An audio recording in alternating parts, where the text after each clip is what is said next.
RotoGrinders NFL Food for Thought podcast. You know what it is, and we are heading into week 11 already.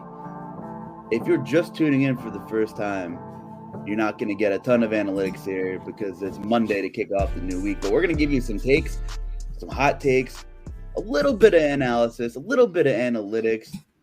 Did anybody put in some Miami Dolphins futures before this week kicked off? Will Priester, that's what we want to know.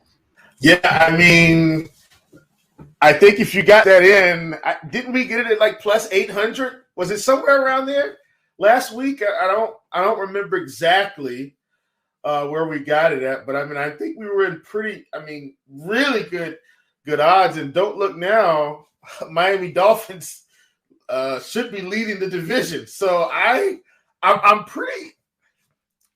It's very interesting. Now, mind you, I know there was a little bit of controversy last week with the Bills about whether or not Josh Allen was going to start, and he started, and they lost the game. And yes, they very well should have won the game. I'm still in the camp that Case Keenum should have been given an opportunity to earn his backup quarterback salary. Like this situation in particular, I think, is why Case Keenum gets the nod. He's an experienced quarterback. They would have played a different style of football, a different brand of football, but I still think they could have won that game with Case Keenum at quarterback. Yes, the Bills were up 27-10, and then the wheels just fell off. Josh Allen throws a couple costly turnovers yet again this week. I think that's 3 weeks in a row now, or 3 starts back-to-back where Allen has kind of just had these mini meltdowns in critical moments. I will say yet again, Luuch, that, and I guess we're already in this thing, elephant in the room, talking about the previous week, but I also blame Coach McDermott here. Like, it's 27-10, right? It's 4th and 2, and you don't kick the field goal. Like, you're already up. Like, just take the points. Do you know what I mean? Can you imagine what 3 points would have done for that team at the end of the game? And how much extra pressure that would have put on the Minnesota offense? It also would have flipped the field a little bit more. Like, do you get what I'm saying? It's like, I know it's a different. He had lunch with Harbaugh this week, and he said, "Don't take the points." God.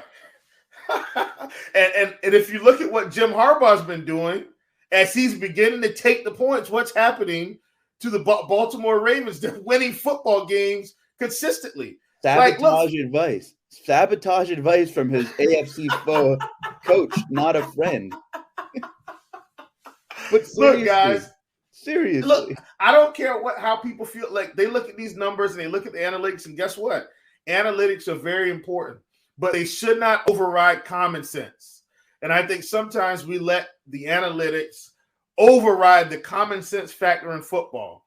Luuch, if you're up 10 points in a National Football League game, so I do understand that this point of it, if they get the 4th down, guess what else they're going to do? They're going to burn more clock.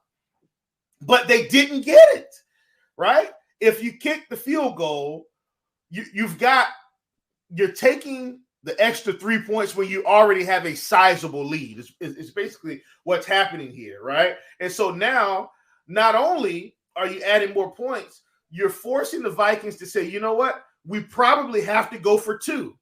So not only do they now have to go for 2, Luuch, if they don't get the 2-point conversion, they've also got to then go and try to score more touchdowns to catch up as you continue to move the ball down the field. I think a combination of I do still think Josh Allen should not have played. I think McDermott made a bad decision going for it, on 4th down when he should have taken the 3 points already up. But all in all, that was still probably one of the more fun games we've seen this season. A whole lot of drama back and forth. And in the end, the Minnesota Vikings are 8-1, 7-1. And the Buffalo Bills are 6-3. On the outside looking in at first place currently, I think, as the Miami Dolphins have now sit atop this division. And it's like we talked about last week, Luuch. if Buffalo was to lose one of these weird games, they're now possibly in a wild card situation if the Jets keep winning and the Miami Dolphins keep winning. So it's very interesting to see, a lot to unfold. Don't worry. As we progress through the show, I will have to share a few words about a topic that seems to enter this show every week. But it is what it is at the end of the day. It's warranted. It's warranted. But the Vikings-Buffalo game was the game of the year, and we saw the two best catches of the season by both receivers who both played for the Vikings at one point. Stephon Diggs makes an incredible one-handed vertical catch, a catch that only a handful of receivers would make in-game in this league. And then on the other side, Justin Jefferson says, hey, this is why they replaced you with me. And I might even be better than you at this point. It's possible. It's debatable. I'm very good too. 4th and 1,000,000 miles. This guy goes up, blanketed by many Buffalo Bills, snatches this ball from the grasp of a grown man's pair of hands, comes down with it, does not allow the ball to hit the green at all with one hand. The Philadelphia Eagles passed on this gentleman, by the way, in the draft that he was selected by the Minnesota Vikings. And he keeps the game alive. That kept the game alive. Yeah. So what happens? Many things happen after that. I mean, we didn't even talk about the Kirk Cousins choke job, calling the quarterback sneak. The guy's never made one big play in his damn life. You have Dalvin Cook, you have Alexander Madison, you have Justin Jefferson, who's catching everything in the proximity of his damn bird's arm length in the game. And I get it. The quarterback sneak might be the percentage play, but I don't know. I don't trust Kirk Cousins as far as I could throw him. Listen, I could bench press about 300 pounds, but it doesn't mean I could throw a 250-pound man very far. And I'm getting the ball to somebody else. I'm running a bootleg at least. I'm getting some motion going. I'm doing anything. But when push comes to shove, the Viking skill players stepped up. But execution, like all Josh Allen has to do is grab the pigskin from his friend in front of him, use that 6'5" frame, and just fall forward for a yard. And the game is over. The game is over. The game is history. And we're not having this conversation. People have probably left the building and shut the TV at that point. And what happens? The Bills drop the football on the goal line. The Purple People Eaters pick it back up, punch it in to go ahead at that point. And then they leave, too much times on the clock, and the Bills come down and tie the game up predictably, kick the field goal, and we go to overtime. But the Bills are just involved in one or two of these chaotic games every season. The other game that came to mind was a regular season game last year, but of course, when the Titans stuffed Josh Allen on the goal line, if you're in Bills camp, you say that he fell, whatever it is. But that comes down to execution. I cannot believe that they could not execute one snap, 2 failed quarterback sneaks on the same goal line. It's just the Vikings were trying to get in and the Bills were trying to get out. Regardless, it's in the past. It's a tough morning for Bills camp. It's an electric morning for Vikings camp. And you know what? The cards are falling where they are right now. And that being said, we can kind of there's so much we could talk about to unwrap in that game, but to transition over here, the Miami Dolphins and Coach McDaniel, he might be the most underrated coach in the league. And I know there's a lot of people pushing for a bunch of different Coach of the Year candidates, including Mike Vrabel, who is doing a fantastic job with really next to nothing. But I think it's McDaniel. Like the leaps that there's probably a lot of people responsible for the growth of this team in general. You talk about it a lot. That organization went out and got Tyreek Hill. They went out and made a fury of moves, including bringing in Jeff Wilson Jr.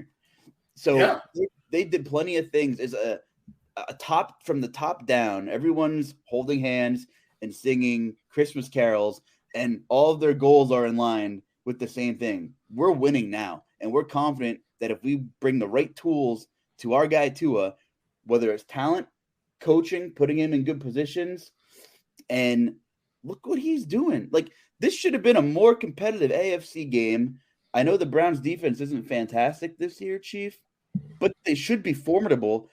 And Miami made them look like Swiss cheese. Swiss cheese out there.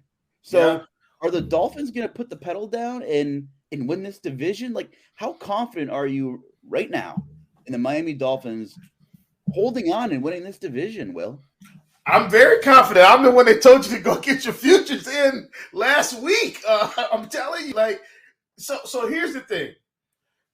In order to win this division, initially we felt like all roads were going to run through Buffalo, right? And I think that was an accurate assessment. Let me go on record saying that I think that was an accurate assessment. All roads were going to run through Buffalo. There's a couple things that have to happen for a season to continue to be okay.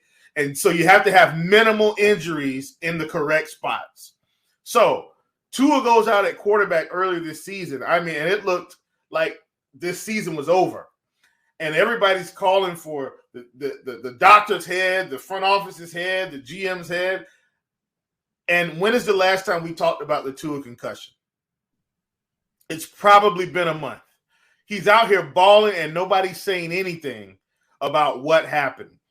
Winning cures all, right? So let's say that winning cures all. My point is this. In order to keep up the Buffalo Bills, there's one thing you got to do if you're going to play. You got to be able to put points on the board because you're not going to stop them every drive, right? But you got to be able to score points. What's the one thing that this Miami team can do if nothing else fails? This team can score points. I mean, if you look at what they've done with Tua at the helm, they hung 39 points on the Browns. I for one, Luke, like we've talked about how hard it is to maybe play in New England or play in Buffalo during the season, like come playoff time. Here's something else we've seen, Luuch. It's hard to play in Miami. Think about down through the years how hard it's been for AFC champions to go to Miami and play football the later it gets in the year for whatever reason. I don't know if it's been the humidity. I don't know if guys are out partying the night before. I don't know. But it's hard to play in Miami. Now, Luuch, we talked about this team scoring points. 39 points this week, 35 points against the Dolphins, 31 points, against the Bears, 31 points against Detroit. And as long as Tua's playing, this team is 42 against the Ravens. Like, this team can put up points. And so I think all roads are going to lead through Miami right now. Because when I look at the schedule, guess who they get next week at home? They're at home again next week. They get the Texans. I get that. I get that. Oh, I didn't mean to cut you off, but look at those road games. Those road games are going to be tests, man. Look at those are tough places to play. But do you think the 49ers can outscore the Dolphins? Like legit even with all the weapons, I haven't seen the 49ers have to be in a track meet yet. They played the Chargers last night, or this week rather. And the defense is what helped them win that game. They were anemic on offense for a while. And Jimmy G put up 240. If I told you Jimmy G put up 240, would you expect this team to have scored 27 points? No, but they're a tough team to gauge from week to week. How the script's going, okay. After in the fold here. I know I get that yesterday. I know, but I get that. But who's not a tough team to judge as it's currently constructed right now? Miami. The freaking Dolphins. Everywhere they've gone, they're scoring points. As long as Tua is healthy, this team is scoring points. Like, I think it's going to be tough sledding here. They got to go to the Chargers. I'm not really worried about the Chargers. The Bills game. If they beat the Bills on the road, you can pretty much hand them, I think, the AFC. Because at that point, I think the only team they could lose to is maybe the Jets. And the Jets were off last week. We got to see how the Jets perform this week. Luuch, this is my last point about that particular game. And then I'll turn it back over to you. And it's actually got nothing to do with the Miami Dolphins. Here's the underlying story that no one wants to talk about. Aren't the Browns excited that Deshaun Watson is going to be on the field here very soon? You can't tell me if Deshaun Watson is healthy and fully ramped up that this game is more like 39-28, 39-32, something like that. I think this Cleveland offense is going to take off with Deshaun Watson at quarterback. Jacoby Brissett has done all he can do. And as long as he's the backup, which he's been, he's fine. Luuch, I'm telling you today that the Cleveland Browns, while they're pretty much out of the playoffs, this is going to be a tough team. Look at who they have. They've got the Bills this week. Does Deshaun come back this week? He's eligible to practice right now. I think Deshaun comes back this week. I do think he'll be rusty, Luuch. Here's what I will tell you. If Josh Allen is not right and Deshaun Watson can get in a groove, dare I say, the Cleveland Browns upset the Buffalo Bills on the road this week. I think so. Look, Deshaun's gotten a lot of trouble. I am not an advocate for the trouble that he's been in. I am not condoning any of that. But at the present time, he's going to be playing football for the Cleveland Browns. I think people have forgotten that Deshaun Watson was probably better than Josh Allen before the bench. I don't think this is a hot take. Deshaun Watson in Houston with that terrible organization and terrible team was putting up numbers like you wouldn't believe with nobody there to help him. Just one guy. Brandon Cooks. But here's my point. I mean, heck, David Johnson was there for a while. Here's my point. Deshaun Watson has weapons with Cleveland. And this offense should get a little bit better. Now, the thing about this offense is Deshaun doesn't have to do it all week one. They can run the football. He hasn't had that his whole career, Luuch. He did have DeAndre Hopkins, though. No, yeah, DeAndre Hopkins. You're right. Sorry. No. But I'm saying he hasn't had a running game. Sorry, I said Brandon Cooks. DeAndre Hopkins. Absolutely. But he's got something comparable in Amari Cooper. I'm saying with Kareem Hunt and Nick Chubb and Amari Cooper, and he's got Peoples Jones there as well. The Peoples Jones, baby. Listen, here's what I'm going to do. I'm just going to go ahead and say this right now. I think the Browns beat the Bills this week. I don't hate that take. I think the Browns beat the Bills this week, and I'm hoping. So here's my sportsbook play of the week right now. Take whatever points they're giving you for the Browns today. If my caveat is as long as Deshaun Watson is the starting quarterback. So that's my as long as Deshaun Watson is the starting quarterback for the Cleveland Browns this week, take the points. And I don't think that's a hot take. Like, it feels probably more hot take-ish than it is. But if Deshaun Watson is 90% of what he was, he can beat the Bills this week. I have a glass half full and a glass half empty take on Miami. My glass half full, and I shouldn't say half full, like poured to the brim take in terms of positivity is the 3 losses that they have, Tua did not play. There's the common denominator. That's it. Correct. Now, because we're on a podcast and I have to play devil's advocate, it's in my blood. It's in my DNA. And I got to get the adrenaline flowing a little bit on a Monday. I got to get into some prop research. By the way, Chief and I threw in 2 props on Monday that if I get this uploaded before dinner time, you should consider taking a look at. One's for NBA, one's for NFL, by the way. So check us out, scoresnods.com. We're loaded with picks every day. Our premium stuff's phenomenal. Parlay IQ is great. What a natural plug that was. It's like I've done this once or twice. Anyway, I don't have DVOA numbers in front of me or anything. I don't have any of that open. I don't have the analytical stuff because this ain't your mama's podcast, as you would say. But they hung a big number on Detroit.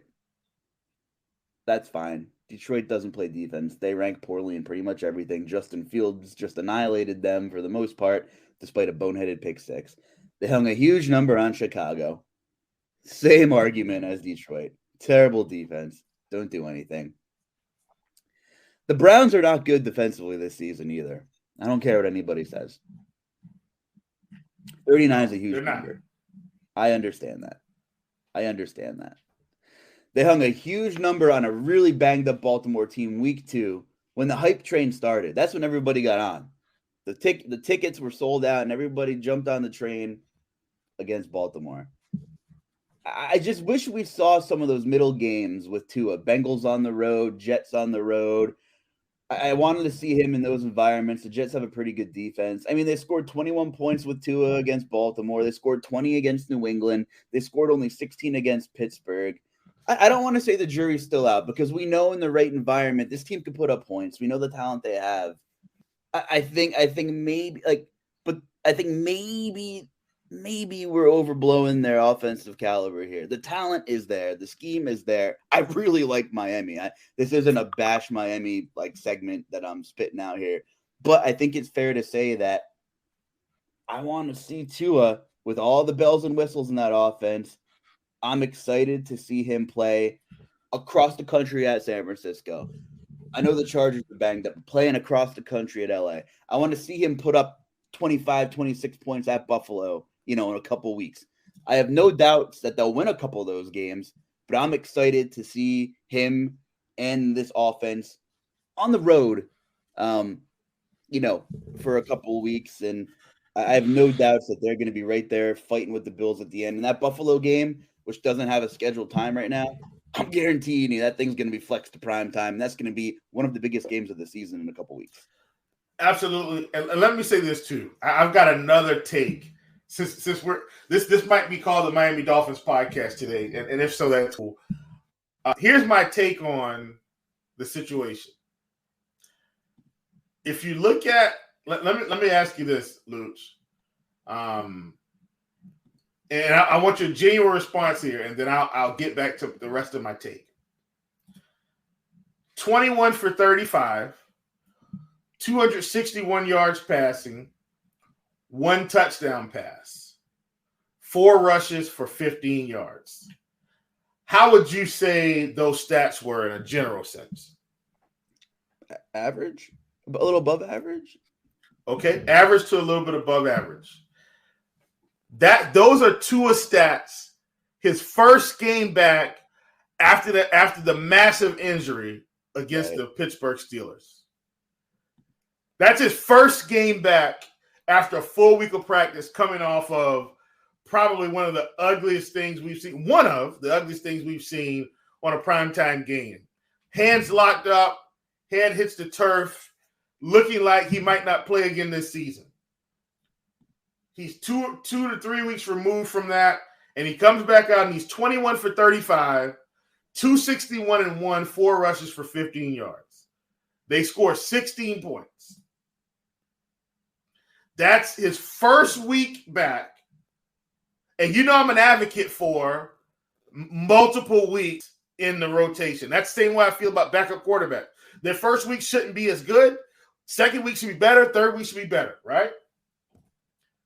Okay. Now we know the Lions are awful. Okay. So I don't want to overblow this. The Lions are awful. Second week back, 382 and 3, 5 rushes for 19 yards. Okay. Next week back, he plays the Bears on the road.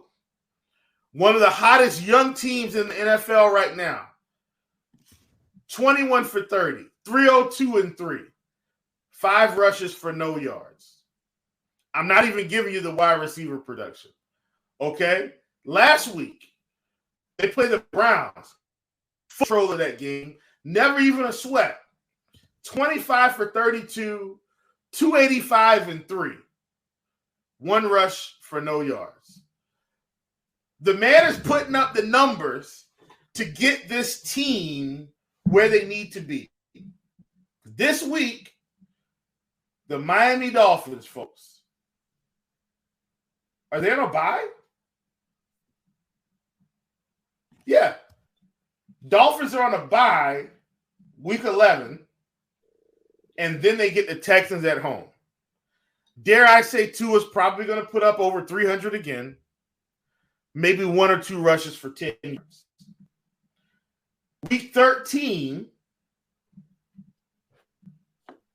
is the big one. They go to 49ers. If they win that game convincingly, you go ahead and hand them the division. Because at this point, the other teams are going to be easier than this spot against the 49ers. That's my supporting argument for the Miami Dolphins. I think this team is having fun. Getting Jeff Wilson has helped this running game. They got a two-headed monster. They've got a two-headed monster at receiver. They've got Tua. They got a couple of mid-name to no-name tight ends, and it's all working in their favor with probably one of the most interesting head coaches in the league. They held on to Gesicki at the deadline, too. Might as well keep him in your arsenal. You might not use him every week, but you never know. The guy's so athletic. What kind of gadgety stuff. He might come down with a big red zone catch in a huge game or something like that. So I think they made the right moves. And let me tell you this. Does anybody that listens to this podcast, do you have a Tua MVP ticket from before the season? Because I want to see it. That man is 4-1 on DraftKings to win the MVP right now. And I got news for you, Chief, and you'll probably agree with me. If they win this division, Tua's the MVP. He's the MVP of the league. Yeah. Well, I think if he doesn't, it's because Patrick Mahomes continues to go nuclear every week. I think that's the only thing standing in his way if they win the division. Now, and so that's what I'm saying. That's to me, it's like Patrick Mahomes could essentially be in the MVP discussion every year. I think if he wins it this year, there's a little bit of this. He didn't have Tyreek Hill, and they still got it done.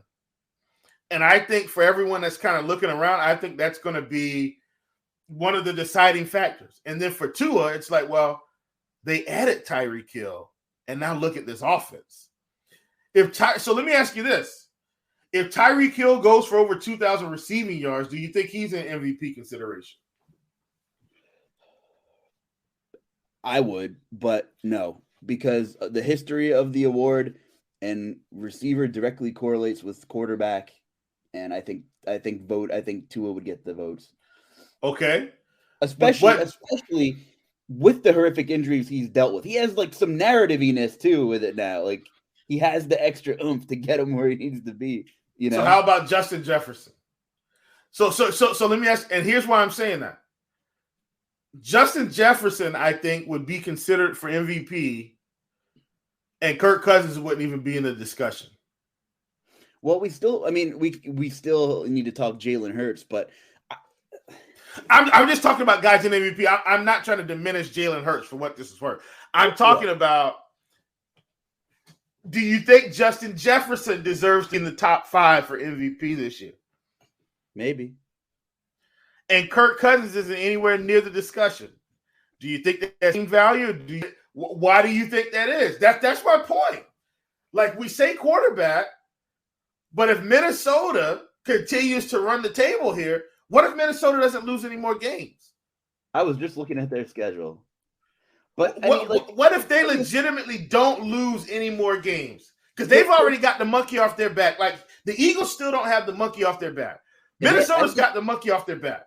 I think Washington is going to play them tough tonight. I don't know when I'm going to get this out there, but if I get this out before that game, I think this game's going to be more of a grind than we anticipate. And I was looking at both schedules. I tell you what, if the Eagles drop a game they shouldn't, the Vikings play, I think they have Dallas and New England, and then a pretty favorable schedule down the stretch the Vikings have. this could get really interesting for the number 1 seed in the NFC. If it is in fact between those two teams, and it's looking like it probably will. But the Eagles beat the Vikings, so the Eagles would still be number 1. Maybe they drop 2 games, Chief. Yeah, the Eagles would need to lose 2 games, I think, right. for the Vikings to be number 1, only losing 1. It's not out of the question, though, right? I don't know, man. We'll see what happens tonight with it's the NFL. What did you say to me yesterday? That like everybody's alive. There's no superior team in this league, right? Well, yes, but here's my argument here. And for what it's worth, I did pick the Eagles lose at MetLife. Like that was the game I picked them to lose against the Giants, right? So let me go back. If you've been listening to the pods, like we've gone through their schedule, I said if it was one game they were going to lose, it's on the road in MetLife. I am not taking them to lose to the Washington Commanders tonight. I can't. Like they're a much better team than the Commanders. You know what I mean? If there's one team in the division, like I'm picking them to beat Dallas twice. It's the Giants in New York. That's their one loss in my book. I'm just saying, just because the Eagles haven't lost doesn't mean they'll lose twice by the end of the year. Oh, no, you know that. I don't disagree with that at all. I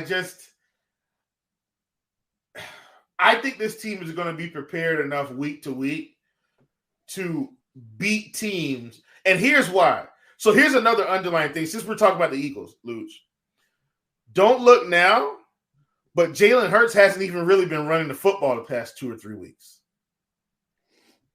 You get what I'm saying? Like, he hasn't even really put that dynamic on display the past couple of weeks. It's insane. So imagine when that has to be utilized. Like, now teams are going to be in trouble. So Jalen Hurts past 3 weeks, 27 rushing yards, 10 rushing yards, 23.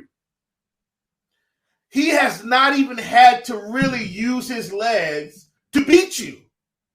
And that's my thing, the Eagles. Like, he's just cruising right now. He's just cruising. Like, it's been at the it's been the A.J. Brown show. Like, Devontae Smith has barely had to do anything the past couple weeks. Devontae Smith, past 3 weeks, Luuch, these are his receiving yard totals, and they're still beating teams handling. These are his receiving yard totals. 22 against Houston. Why? They didn't have to pass the ball against Houston. They just ran the ball down their throats. Miles Sanders and the gang just teed up. 23 against Pittsburgh, 44 against Dallas, 87 against Arizona. That was the one game they were in jeopardy. 17 against Jacksonville. Luuch. Devontae Smith has done essentially nothing. Hear me out. I'm not trying to diminish his skill level. I'm saying he's essentially done nothing in the passing game for 4 out of the last 5 weeks. Luuch, have they lost any games? Let's go over to A.J. Brown. A.J. Brown had 59 yards receiving against Houston. He had 156 against Pittsburgh, 67 against Dallas, 32 receiving yards against Arizona, and 95 against Jacksonville. Luuch, have they lost any games?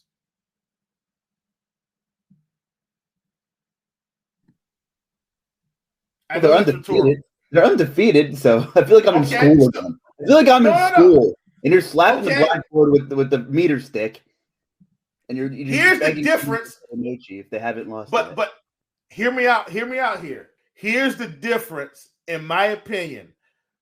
Jalen Hurts is getting all the praise this year, and he should. Here's the difference in this team to me, Luuch. Listen to Miles Sanders' numbers on the ground here this season. 134 against Jacksonville, 58 against Arizona. That was a game they had to throw the ball. You remember the receiving yards were higher because the game was a little bit tight. 71 rushing yards against Dallas, 78 against Pittsburgh, 93 against Houston. What is the difference this season? There's a commitment to the run game, and the passing comes off of the run. So Miles Sanders, believe it or not, is the key to this offense. It's not Jalen Hurts. Hear what I'm saying, not what I'm not saying. Jalen Hurts is important, but Miles Sanders is the reason Jalen is going to be more successful. As the running game's going, right? A.J. Brown, Devontae Smith, Dallas Goedert, these guys are going to have an easier time because why? Jalen has the threat of the run. Miles Sanders is hitting holes. And if you commit too much to the run, you're going to get burned. I think the Eagles have a recipe for success. And I don't think for a minute that they're going to lose to the Washington Commanders tonight. So my point is, I don't see the Eagles losing very many games because they don't have to even use every aspect of their offense game to game. We saw the Cowboys get rocked last night on the ground. You don't think the Eagles are going to run Miles Sanders in the gang and Kenneth Gainwell and hurt? You don't think they're going to pop the Cowboys in the mouth on the ground when they play them? I think there'll be a need for them to even attempt to pass the ball as many times as they will need, unless for some weird reason they just get behind in this game. I think the Eagles have a recipe for success in both facets of their offense, and I think it helps their defense continue to be successful. Luuch, I'm done. What say ye? I'm going to try to get this up before dinner time tonight for the people, but let me just tell you this. This is Miles Sanders is great runner with the football, super elusive, etc. Very shifty. Hasn't gotten hurt this season, Luuch. Ha. Did you have to speak it into existence? I'm not trying. That wasn't my intention. This is the biggest test for this run game again this season tonight against Washington. Now, these two teams scored off earlier this year, and the Eagles still won handedly, 24-8. It was fine. But using my best friend here, Gridiron IQ, this is by far the worst matchup for this run game. And this Eagles offensive line, I think, deserves the most credit to this team's success this season. Do you see the pockets that Jalen Hurts is having? It's like walking a crosswalk on Broadway in New York City, but you have the whole thing barricaded off. Like he has so much room to maneuver. There's rarely any traffic for him. I'm not saying why Jalen Hurts is having the season he's having, but this is just a football guy mention here that the offensive line at every level is still the glue to success to pretty much any football team on any level. That's where it starts, right? Man, that was some absolutely. But let me interject briefly. I'm going to hand it right back to you.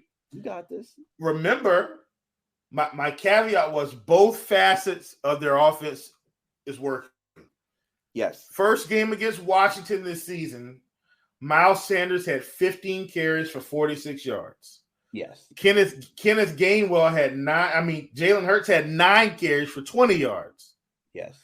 What was the difference? Jalen Hurts, 22 for 35, 340 yards passing, 3 touchdowns. Devontae Smith had his best game of the season, 8 catches for 169 and 1. A.J. Brown not far behind, 5 for 85 and 1. What are we talking about here? You want to take the run game away tonight? You better get ready. And that's the ball's going to be flying around. That's my best guess for anybody playing DFS. That's my best guess because the Eagles are a zone run team. They're very good at it, but it's like, what's that saying? A movable force against an unmovable object? Because Washington is a top 5 zone run defensive team, and they're also top 5 in containing 10+ yard runs in the league as well. They're very good against the run. They're not good at much, but they've been stopping the run. And that game was Miles Sanders' worst rushing from an efficiency standpoint, I think, this season. I wouldn't be shocked if it's the same case tonight. Now, they're talented enough that Sanders or Hurts could take an RPO and there's a missed assignment defensively and they take it 70 yards to the damn house.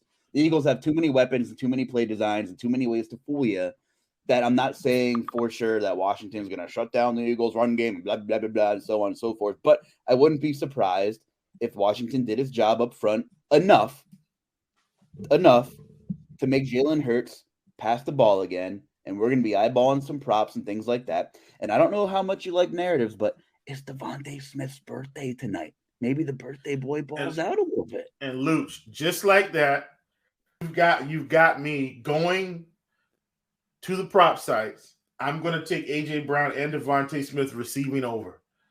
Just like that. I mean, thank you. I mean, what more? Look, if I was going to, I may even take Sanders under rushing yards at this point, just by virtue of what we're talking about. So here's what I maybe do, Luuch. Maybe I take Jalen Hurts. Yeah, maybe I take Jalen Hurts under 39.5 rushing yards. Hasn't been anywhere near 40 in the past 3 weeks anyway. I take Miles Sanders under 68.5.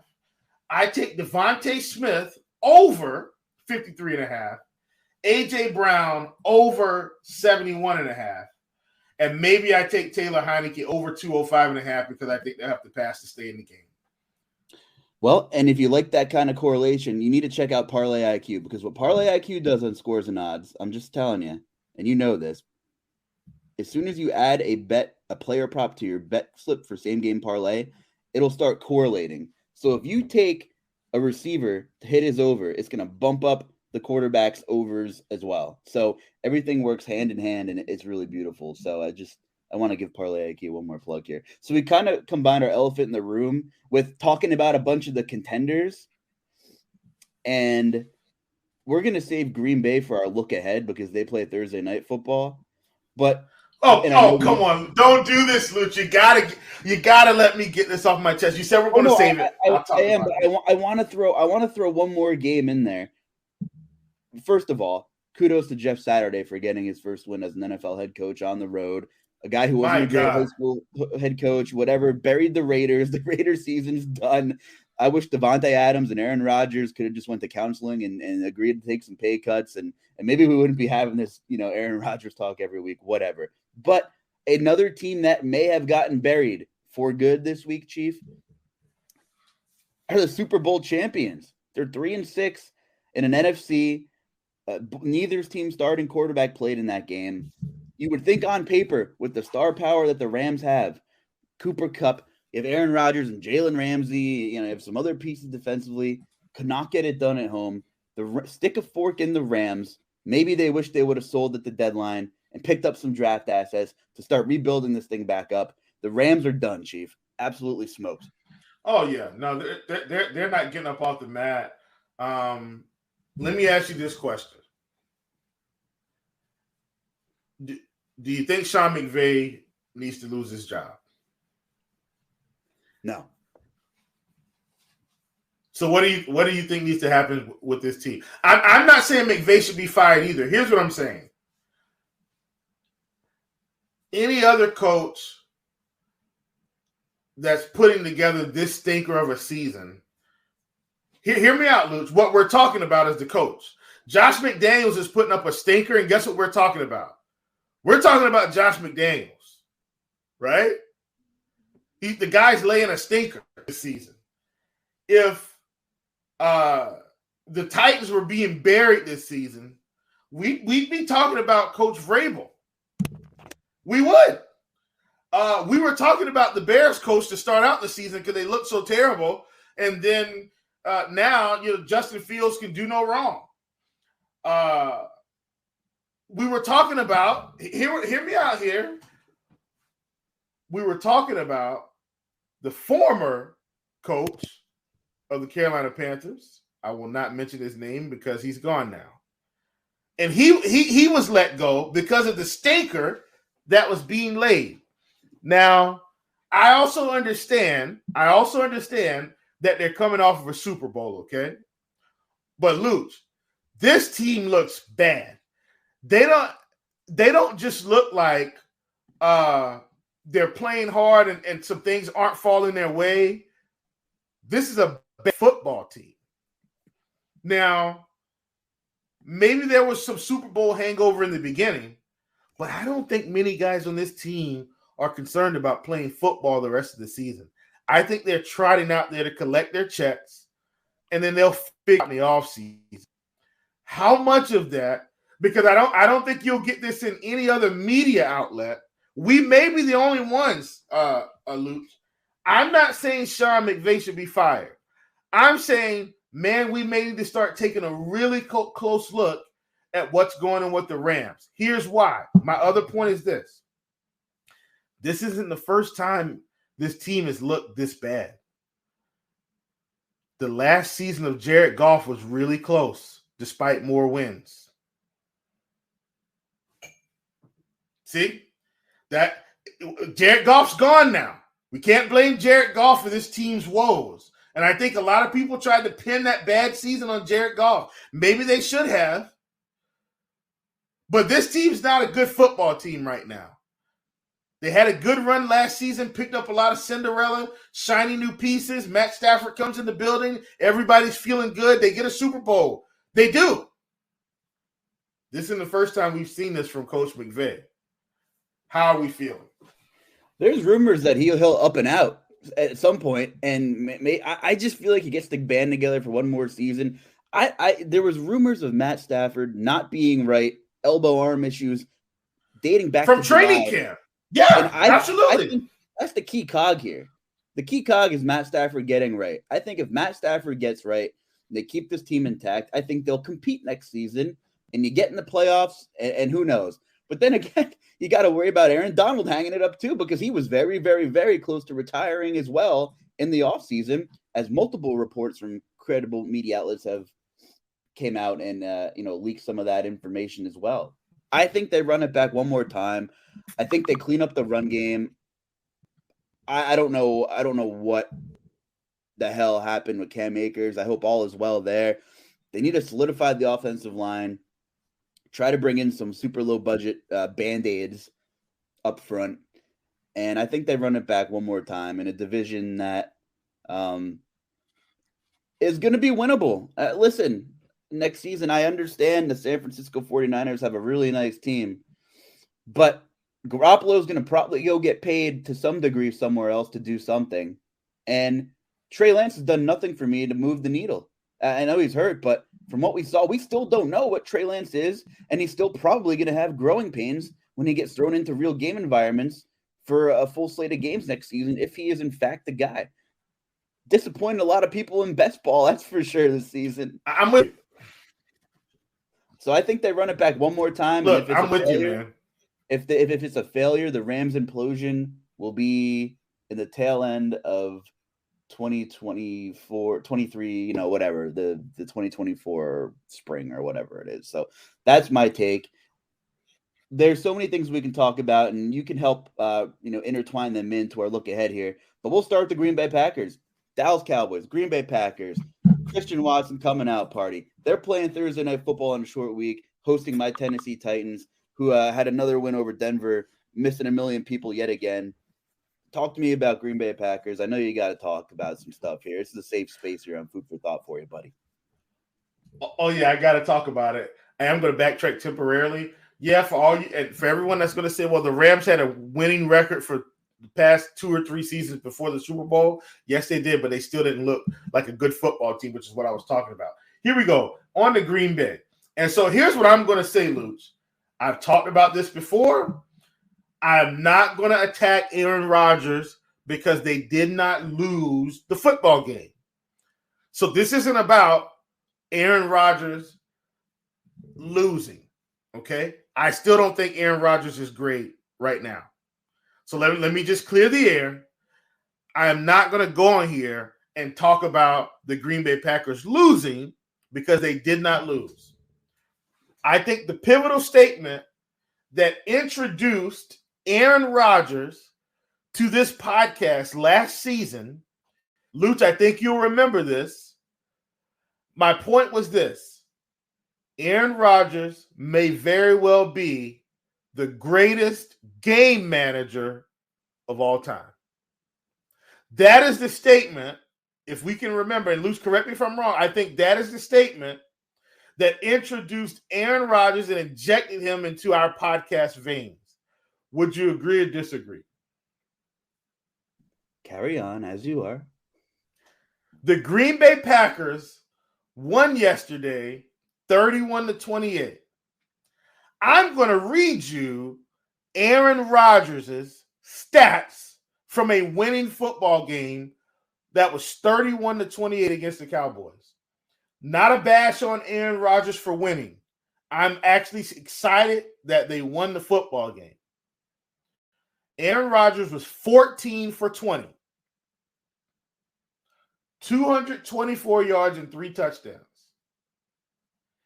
Jones, 24 for 138. A.J. Dillon, 13 for 65. Aaron Rodgers made some incredible and timely throws to Christian Watson to boost the yardage total to 224. Christian Watson had 107 of those, 4 catches, and 3 of those were touchdowns. The Green Bay Packers won this game. Once again, Aaron Rodgers, the greatest game manager of all time, threw the ball 20 times for 224 yards. This is how this team wins football games. Aaron Rodgers isn't the savior, folks. He just needs to make a couple timely throws, and you'll see the results. I rest my case. Listen, the Tennessee Titans are top 3 in the league in using the most number of bodies again this season. What is wrong with this health staff, the health and fitness staff, the strength training that they have? Their defense is coming around. I'm hoping Jeffrey Simmons plays this week. He didn't play last week. Christian Fulton, number 1 corner, didn't play against Denver either.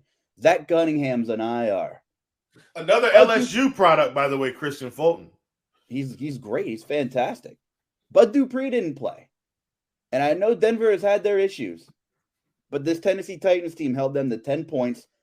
And the Broncos' touchdown was off a total blown coverage. Tennessee makes other teams one-dimensional. Derrick Henry didn't even run for 100 this week. He didn't even run for 90. I know. Ryan Tannehill came back. If Malik Willis pulls a rabbit out of his hat and the Tennessee Titans beat Kansas City last week, the NFL is such a strange place. The Titans are a number 1 alone on top of the AFC right now. Now, that didn't happen. And you're going to look at all the Titans numbers and you're going to say, what a damn train wreck. And you might be right. But this Denver team, the Denver defense is number 1 against the pass. They're good. Ryan Tannehill, and by the way, Patrick Surtain Jr. is the best cornerback in the NFL, and it's not even close. Oh, he's amazing. Not even close. So, Ryan Tannehill comes back, and listen, I'm okay with regular season Ryan Tannehill. I will beg for regular season Ryan Tannehill. Now, playoff Ryan Tannehill is a different guy. I don't know what he does with regular season Ryan Tannehill. I don't like playoff Ryan Tannehill, but it's still the regular season. He comes out here, throws for 250 and 2 scores, and they get the job done basically without Derrick Henry. Now, you go to Green Bay. Green Bay needs to run the football because of everything that you've said for the past year about Aaron Rodgers. I will tell you this.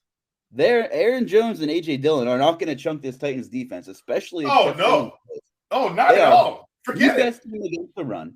Aaron Rodgers is going to have to throw this football 40 times if the Packers want to win this game. If they're going to win this football game, the Titans are going to make Aaron Rodgers be more than what you think he is, Chief, especially if Derrick Henry gets going, because the Packers are also not good against the run.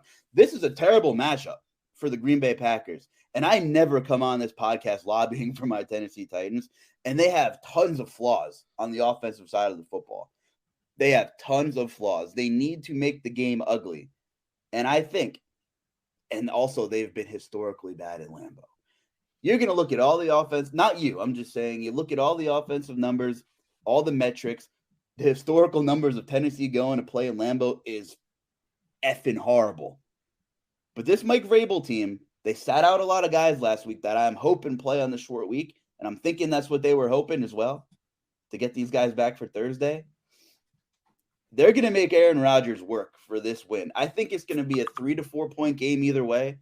I don't know who wins the game, but I think the Titans go up in Lambeau, and I think they make it really rough, and I think they're going to make Aaron Rodgers be the guy that the public thinks he is and not the guy that Chief And you know, the mirage, the Aaron Rodgers mirage that Chiefs basically calling it here. Yeah, I mean, look, I will stick with my takes.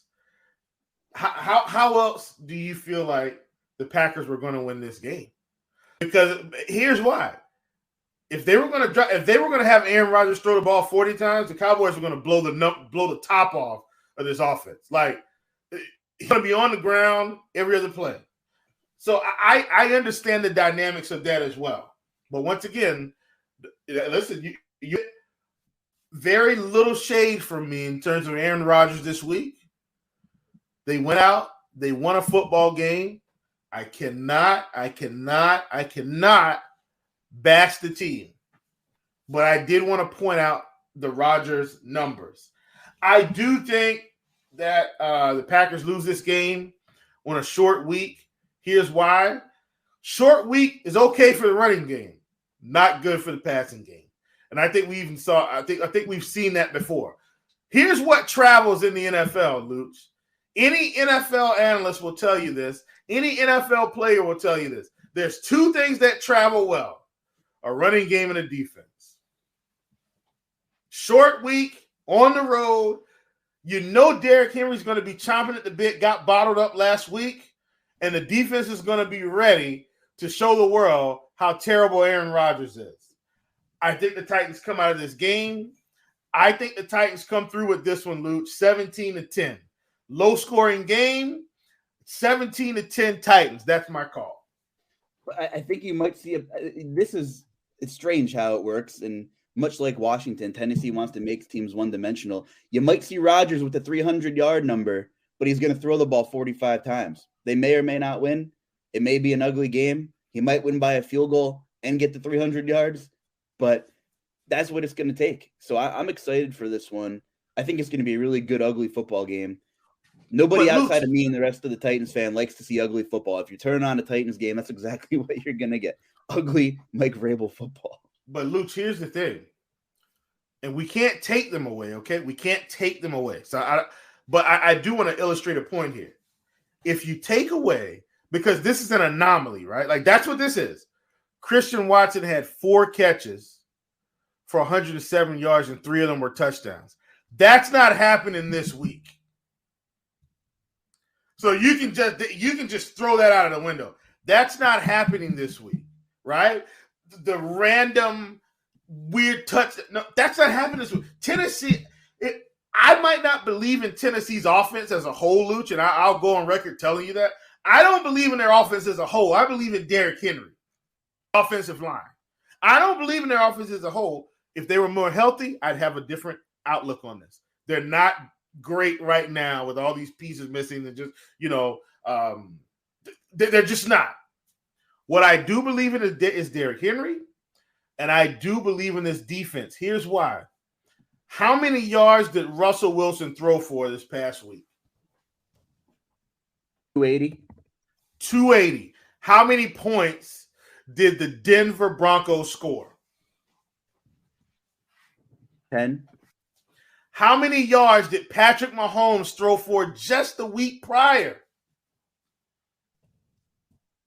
He also threw the ball like 70 times, dude. So this I'm actually supporting Tennessee in this. How many yards did he throw for? 400 something on like 60. How many points did that team score on 400 yards of passing from Patrick Mahomes? Because they couldn't run the football, right? At all. But that's my point. Right. Aaron Rodgers could throw for 300 and they could still lose this game by 10 points.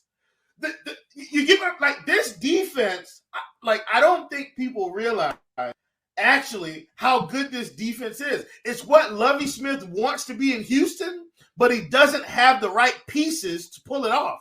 You might be able to throw between the 20s, but you're not scoring touchdowns.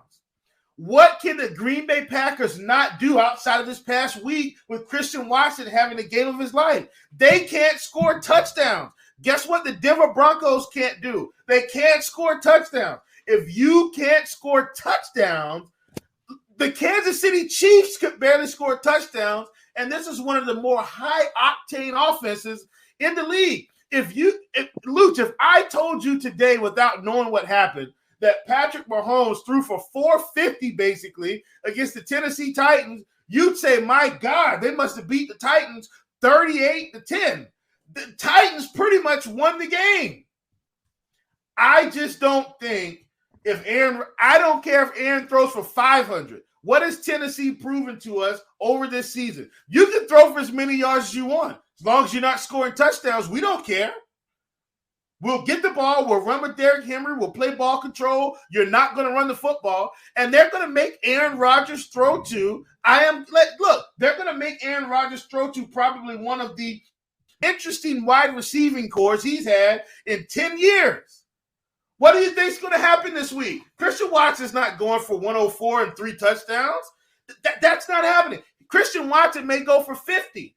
You get what I'm saying? I just don't see Packers doing anything this week, despite them winning against the Cowboys. I don't care. This defense is going to make Aaron Rodgers have to work. And guess what happens when Aaron Rodgers has to do real work? We're going to see a very frustrated Aaron Rodgers this week. That he's going to be throwing his helmet. He's going to be blaming the players. He's going to be blaming the coach. I can already tell you how this press conference is going to go this week. And he's going to be pointing one finger at everybody and forget about the other 3 that are pointing back at him, because he's going to be the reason they lose this game this week. And you can go ahead and put that in your pipe and smoke it. Yeah. Monday energy, Monday afternoon electrolytes. It's pumping through my veins right here, Chief. I thought you'd get excited about this. I didn't realize I was about to go on a Titans rant, but I believe I'm accurate in my assessment of this game. Based on how things have gone this season. But it's the NFL, and one fumble, one field position flip it's all it takes. One special teams meltdown, a muff punt, and this game, like the way the Titans play, they cannot afford to give anybody any wiggle room at all, because their offense is still working its way back. Traylon Burks finally back is a huge key cog. They were missing him. Austin Hooper's finally getting involved. They have some pieces here. Chig Okonkwo, the rookie tight end from Maryland, super athletic. They need Robert Woods, and they need Kyle Phillips back. We'll see. I think this is going to be a very close game, but the Titans are a team that have no margin for error in any NFL football game. Any football game. Maybe the Green Bay Packers don't either at this point. So it's going to be a really good game. I think it's a field goal game, a 4-point game either way, and it's going to be a good one. Listen, let's talk about some other games quick. Not quick, but at a steady pace here. And this is one game we talked about before the Jets bye. They're traveling to New England. New England's favored by 3. The Patriots are playing some pretty good football by now. And boy, oh boy, is this a pivotal game. Why am I making up words? Pivotable. Is pivotable a word? Pivotable. I'm going to have to Google that. A pivotal game in the AFC for all things considered. Can the Jets steal one up in Foxborough? Coming off a bye week here, and maybe a coach that isn't getting enough credit is Robert Saleh and the things that he has done, and the locker room has bought in.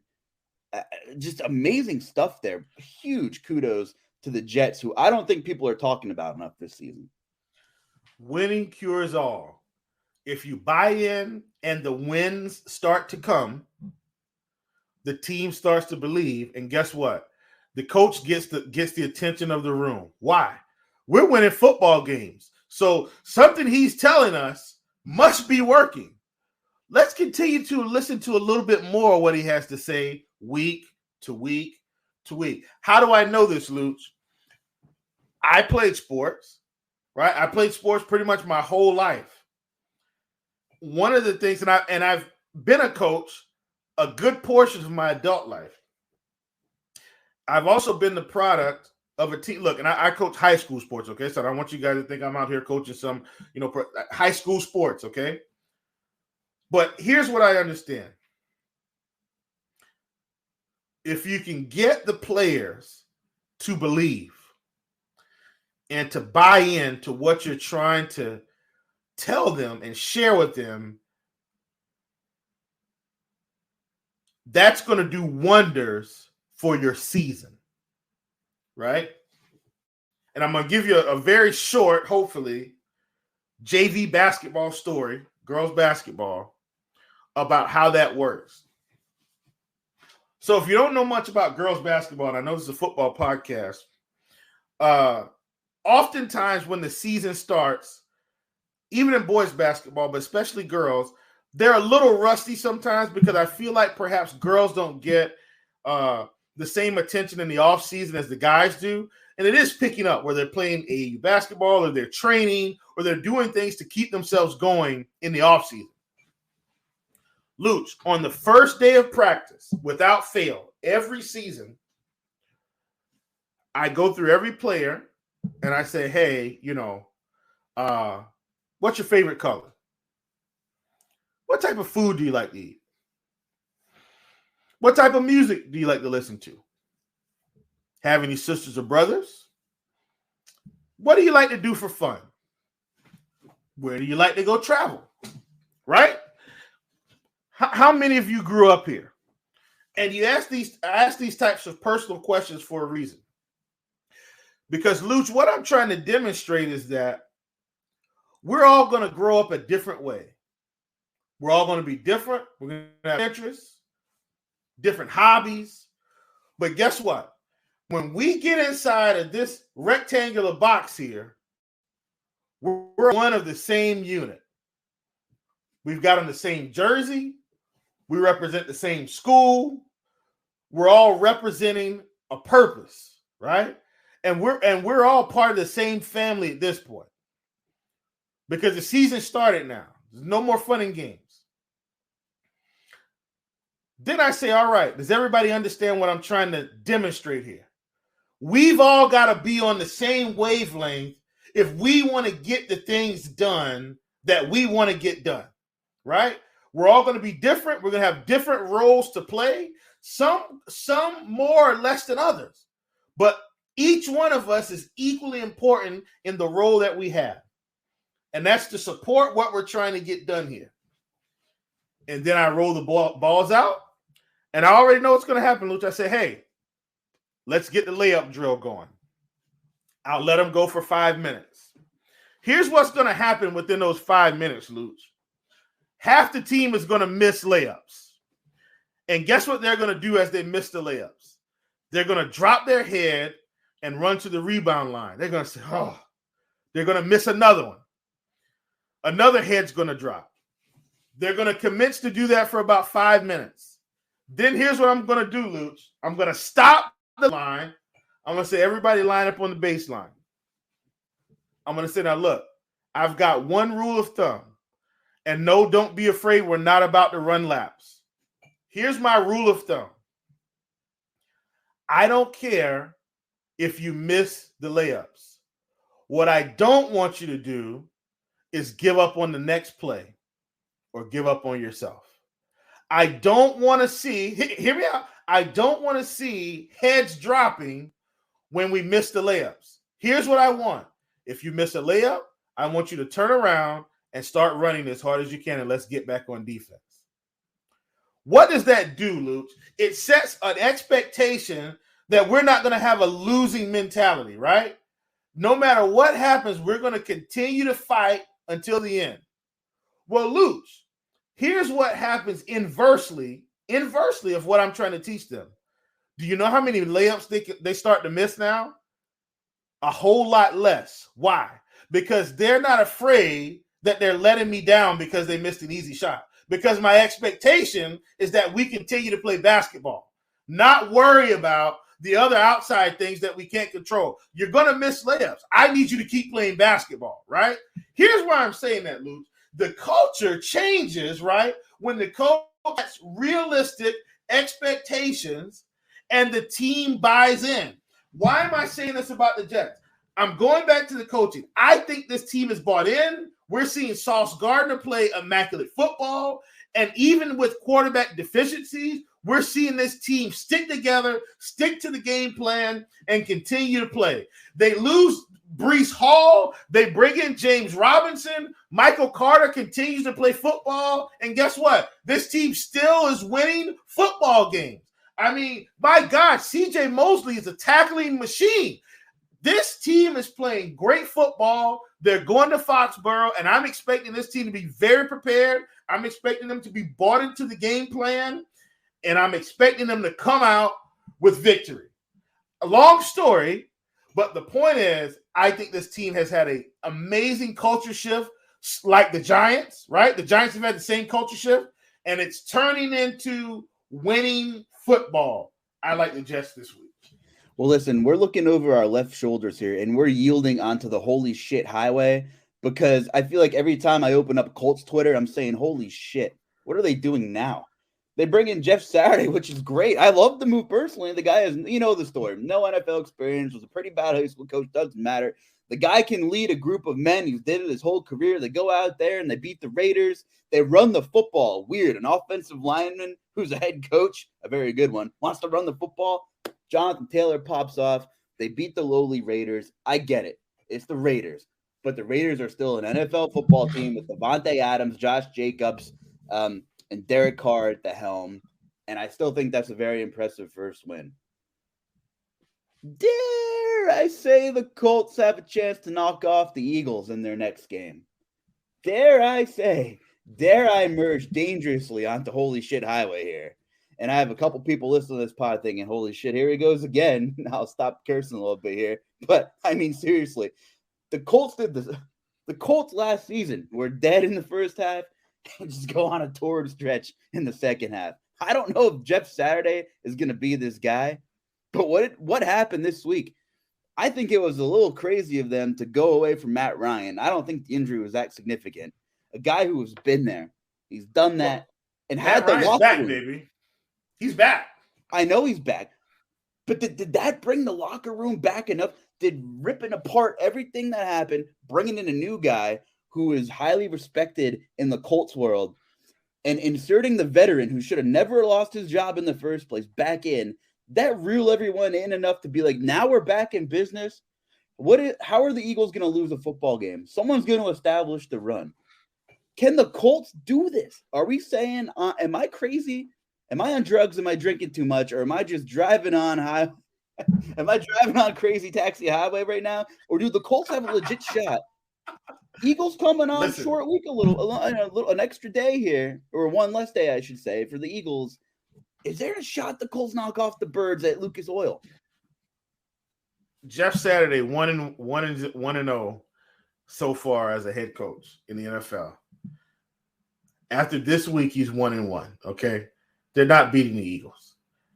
After next week, he's 2-1. I think they can beat the Steelers at home. I'm giving it to them at home. Next week, they go to the Cowboys. I think Jeff Saturday's probably 2-2 here. To the Vikings, I think he's 2-3. Chargers come to town, 3-3. To the Giants, 3-4. Texas come to town. I think Jeff Saturday finishes this season as a 500 coach in an interim season. Is that good enough for him to get another job quickly? Not sure. If they beat the Eagles this week, Luuch, and they look good,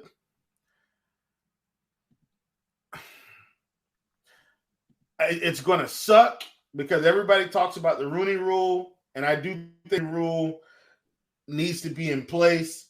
There are going to be names thrown in the hat. I don't think people are going to get an opportune shot at this job if Jeff Saturday beats the Eagles this week.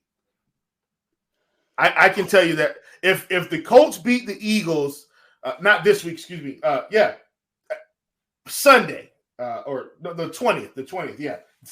Sunday. If the Colts beat the Eagles on Sunday, the NFL, it's going to be in an uproar. I can tell you that. I can tell you that right now. My hot take is Indianapolis beats the Eagles in a disgusting 20-17 type game. And then the Eagles run the table after that with one loss as the NFC's one seed and get the bye. I think the Colts are the blip on the radar, and then the Eagles run the table and take care of business. That's my prediction. If the Colts beat the Eagles this week, I'm going to give the Eagles 2 losses. I still think they lose when they go to New York. I still think they lose when they head to MetLife. I'm banking on the Giants to win at home in a tough divisional game. I think the Eagles are an incredible football team. I don't think anybody's on their own tier, though. And it's the NFL. There's going to be 1 or 2 games, possibly 3, who knows, where things don't go exactly as planned. And boy, if Jeff Saturday commits to the run and the linemen buy in, it's going to be a tight game, I think.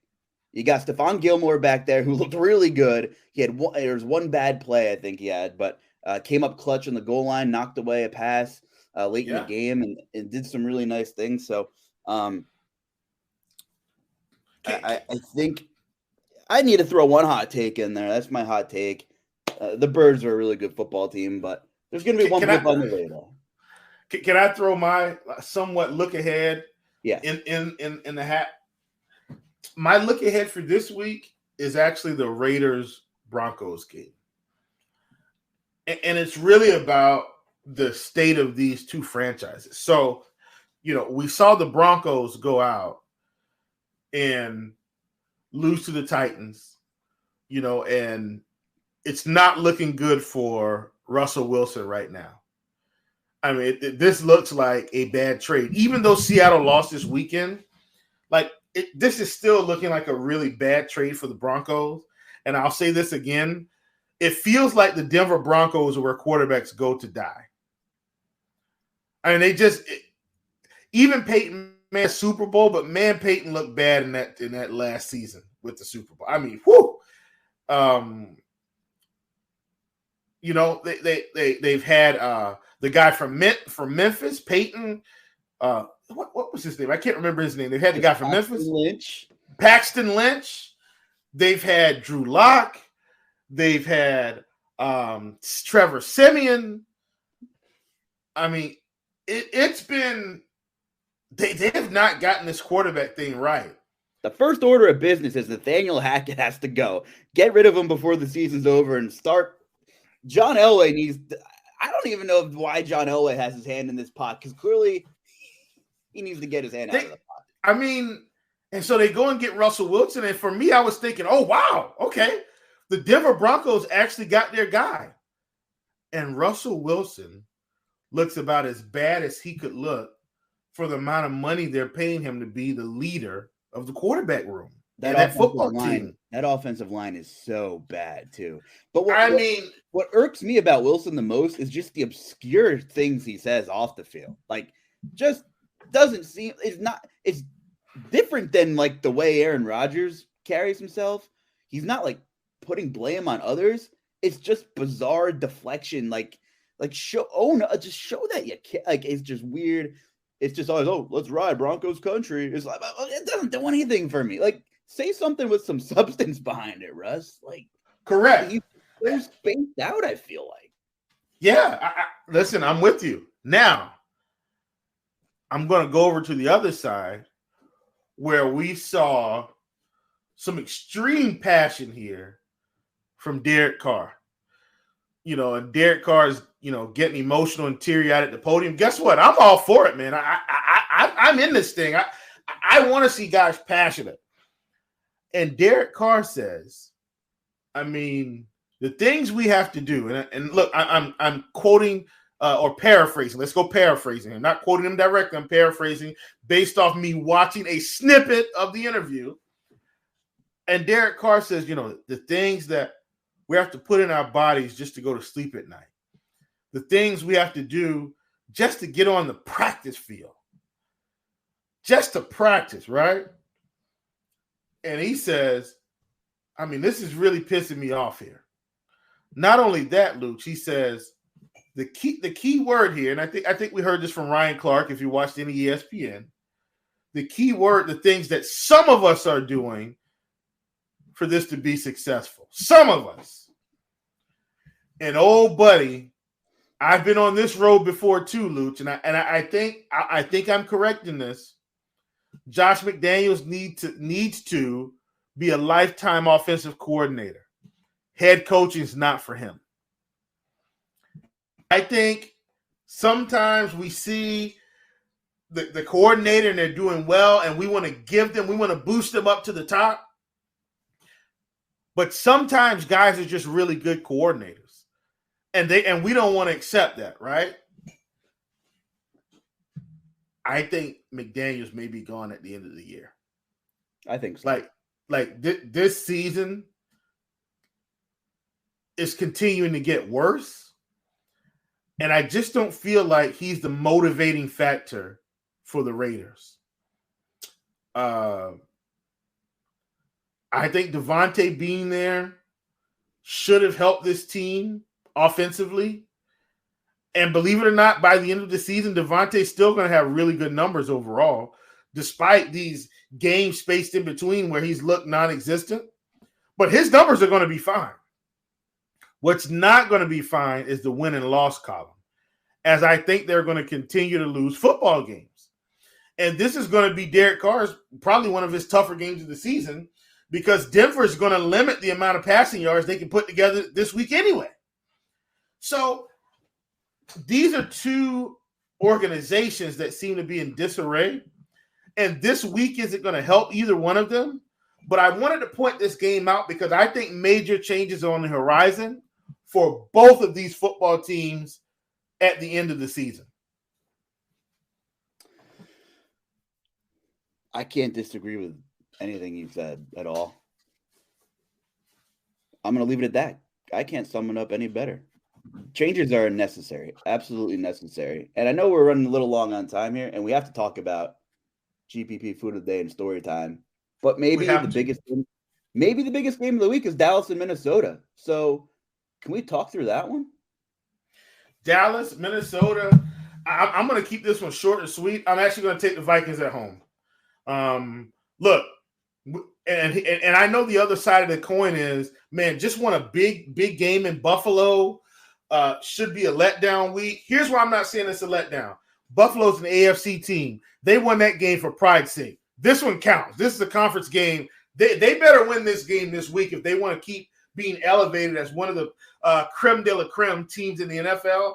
And I know that the NFL, look, man, it's a make or miss league. It's a week-to-week league, and I get that. And Dallas is probably going to have a really nasty taste in their mouth. But guess what the Vikings can do when they decide to get rolling? They can run the football. Do you know what Dallas's Achilles heel is? It's stopping the run. I'm going to side with the Vikings here. They are 1.5-point dogs at home, and I kind of like that. I'm not taking anything away from Dallas. I think the defense is just a tad overblown. Micah Parsons is incredible. Diggs is such a Jekyll and Hyde aggressive corner. We know the historic numbers he put up last year in terms of yards given up and interceptions. You can't get burned on a Justin Jefferson double move, and I mean it's going to be tough. This is going to be a good game, but I think the Vikings get it done too. I think they do. Now I think it's a very good game, and I hope we see more of Tony Pollard. But I just think the Vikings got this momentum. They're at home. The defense is playing a little bit better than they were in the beginning of the season, or that anybody wanted to give them any credit for. So it's a tough one because, listen, that Vikings pass defense didn't show up in the first half of the season. Look, let me ask you this, and obviously we're not getting into a ton of numbers here or anything like that, but just from the eye test, has Dak Prescott shown you enough that the Cowboys' ceiling is the Super Bowl?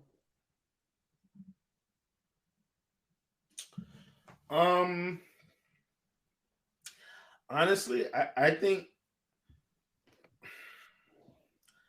their ceiling is second round of the playoffs. I don't think they go to the NFC Championship, for what it's worth. I don't think they're going to, and I don't know what's going to happen if they have to travel to San Francisco, who I think is going to win that division by the end of it all. Do you get what I'm saying? Like, I think and the Vikings end up at the top of this thing by the time it's all over. And I think Dallas has to travel to play football. I'm not sure if Dallas gets out of the first round here. And I wish I knew the rankings. Is Dallas going to have to travel to maybe Tampa Bay or something like that? Because Tampa Bay probably wins the division. Is that kind of how it's going to shake out? I don't know I don't know if they would have to travel to Tampa Bay or travel to the NFC West winner. I'm not sure. You know what I mean? Or if they're going to have to play like who would be the next level? Or if they're going to have to play the Giants or the Bears or something, or Seattle. If so, then I think wild card week, if they had to play Seattle or San Francisco, maybe they'd be at home. Do you get what I'm saying? But they're in this weird area where they could be on the road first or they could be at home. If they have to go to San Francisco, I'm just going to give them an automatic L. I don't think they come out of there with a win. If they have to go to Seattle, maybe they get a win, but I don't think they get out of the second round here. I don't see them beating Philly at home, and I don't see them going to Minnesota winning either. I don't see it unless Minnesota and Philly have meltdowns and they can creep back into a top spot in the NFC here. I like the Vikings by a field goal. We just saw the Green Bay Packers do whatever they wanted to up front on the ground against Dallas. Minnesota, a really strong zone run team. Dallas struggles against the zone run. How do you soften up a good pass defense? You get the play action game going, and I think that's what Minnesota is going to be able to do and squeak one out here against Dallas. We don't even have time, and we didn't even talk about Tom Brady in Germany getting back on track. Like you said, everyone was hopping on Seattle, sexy pick of the week, all these the DVOA numbers and the whole nine, and Tom Brady said, screw it. I'm divorced and I haven't lost yet. Despite the ugliness, he got business done overseas. And I don't want to see Tom Brady. Like, if I'm an opposing team or a fan, like, Tom Brady's the last guy I want to see in any playoff game. I don't care if he's 45, 55, or 60 years old. So we will get to Tom Brady on another podcast, Chief, because we're well over time. Although this was really fun today. But what do you got for story time, or do you got any food conversation for me?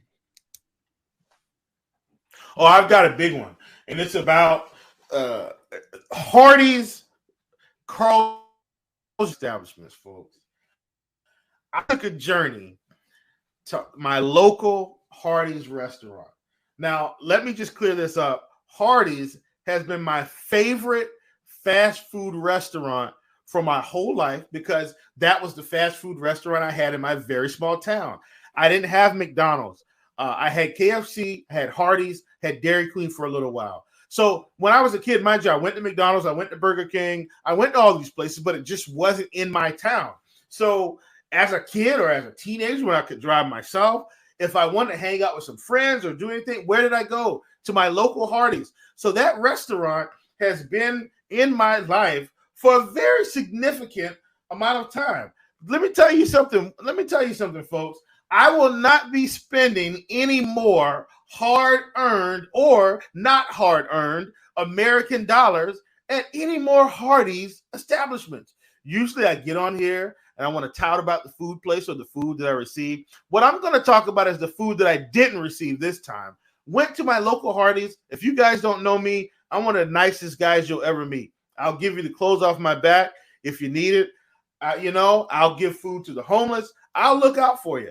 I'm not a disrespectful guy. When I pull up to the fast food window, you can ask the future Mrs. Chief. I'm nice. I'm courteous. I try to have a good time with them because I know they're in the service industry. Sometimes they're going to get jerks that don't care. I'm not one of those people. Pull up to the window, order some food, pull up to the next window to pay.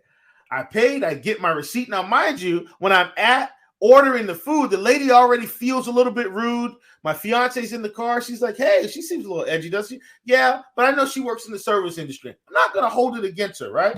Pull up to the window. I get my receipt. I said, man, I think I might have paid a little bit more money. I looked at the receipt. Looks like I was charged $4 or $5 more for a sandwich. So I asked the young lady, I said, hey, I said, the famous, the classic burger had a little Thousand Island sauce on it, cheese, ketchup, onions, that type of thing. I said, hey, I ordered the Hawaiian burger. how much is the Hawaiian burger? She says, oh, it's $2.99. I had a few more things on there. I think my order was somewhere $30. Food and milkshake and stuff for the fiance. And so I said, well, it looks like I was charged for a chicken sandwich instead, which was the higher price. I said, so, am I able to get a refund or something like that? Let me go check with the manager. Boy, oh boy. So the manager comes. That's the lady that took my order.